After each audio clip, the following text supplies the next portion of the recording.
হাইওয়েতে গাড়ির সংখ্যা ধীরে ধীরে বাড়তেছে সন্ধ্যা হওয়ার সাথে সাথে। দুপুরের দিকে গাড়ি কম ছিল। সাধারণত বিভিন্ন সময় পিক পিরিয়ড এবং অফ পিক পিরিয়ড থাকে। শীতের সময় বিকেলবেলায় সূর্য অস্ত যাবে, তো গাছের আড়ালে সূর্য চলে গেছে, তা নাহলে ডান পাশে দেখানো যেত। তো দেখি সামনে যদি খোলা জায়গা পাই তাহলে হয়তো দেখানো যাবে। ওই যে দেখতে পাচ্ছেন একটা কমলা রঙের আভা গাছের ফাঁক দিয়ে, তো ওখানে আসলে সূর্যটা পশ্চিম দিকে অস্ত যাচ্ছে। তো আশেপাশে এনভায়রনমেন্ট বেশ ভালো। ডানে আমরা একটা অটোমোবাইল দেখতে পাচ্ছি, এখানে ধান প্রসেস করা হয়। বামে দেখা যাচ্ছে যে একটা কনস্ট্রাকশন সাইডের কাজ চলতেছে, যে কারণে এখানে বেড়া দেওয়া হয়েছে। আর এইদিকে দেখতে পাচ্ছেন ইট ভাটা।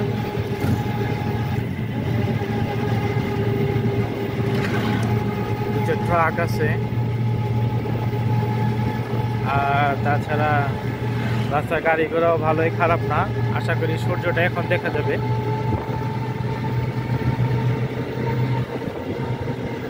আসলে ক্যামেরায় এটা গাছের আড়ালে আপনারা দেখতে পাচ্ছেন হলুদ রঙের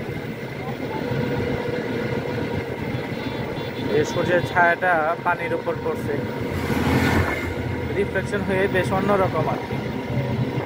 এখানে সামনে আয়নায় আবার আমাকেও আংশিকভাবে দেখা গেল।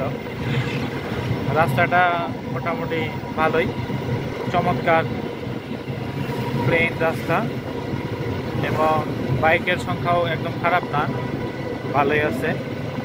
তবে যেটা দেখা যাচ্ছে যে কমার্শিয়ালি অটো এবং সিএনজি বেশি চলে।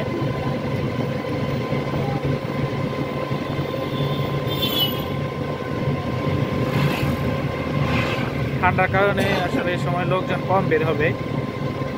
শীত ছাড়া বছরের অন্য সময় দেখা যায় যে রাস্তায় প্রচুর লোকজন দেখা যায়। এখন যেটা হচ্ছে যে অটোর সংখ্যাই বেশি দেখা যাচ্ছে আশেপাশে। আবার সূর্য আছে বাম পাশে গাছের উপরে, তো মোটামুটি ফাঁকা ফাঁকাই। সাধারণত একদম শহরের কেন্দ্রস্থল ছাড়া আশেপাশে অন্য অন্য জায়গায় দেখা যায় যে বাড়িঘর একটু ছাড়া ছাড়া। কিছু দূর পর পর গেলে আপনারা ঘরবাড়ি দেখতে পাবেন। আর তাছাড়া শহরে হয়তো কিছুটা কন্টিনিউয়াস বা আপনারা বলেন যে একের পর এক বিল্ডিং দেখা যাবে। এখন আমরা এখানে একটা ফিশারি পার হচ্ছি, তো সূর্যের ছায়া পড়েছে পানির উপর, দেখতে চমৎকার। এই ফিশারি যে বেশ কয়েকটা পুকুর আছে, এবং এখানে মাছ চাষ হয় প্রচুর।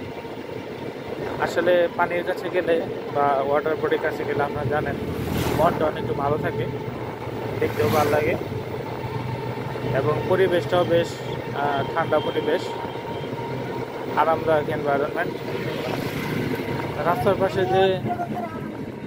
রাস্তার পাশে যে ঘাসগুলি লাগানো আছে, এগুলি সাধারণত নেপিয়ার জাতীয় ঘাস হয়ে থাকে, যেটা বিদেশি গরুর খাবার হিসেবে ব্যবহৃত হয়।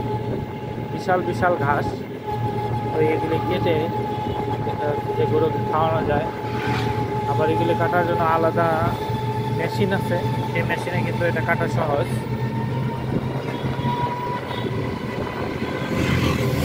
এরপর সামনে আমরা আরও একটা ইট ভাটা দেখব।